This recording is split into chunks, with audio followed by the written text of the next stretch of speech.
பட்டுக்கோட்டை தாலுகா தம்பிக்கோட்டை வடகாடு கிராமத்தில் சிலிக்கான் தாது மணல் குவாரி அமைப்பதை ரத்து செய்ய கோரி அப்பகுதி மக்கள் தஞ்சை மாவட்ட ஆட்சியரிடம் மனு அளித்தனர்.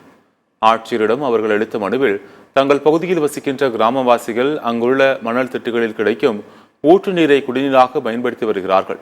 இந்த நிலையில் இந்த பகுதியில் சிலிக்கான் தாது மணல் இருப்பதாக கூறி தனி நபர் ஒருவர் முறையற்ற முறையில் அனுமதி பெற்று அதிகப்படியான ஆழத்திற்கு மணல் எடுப்பதற்கான முன்னேற்பாடுகளை செய்து வருகிறார் என்று தெரிவித்தார்.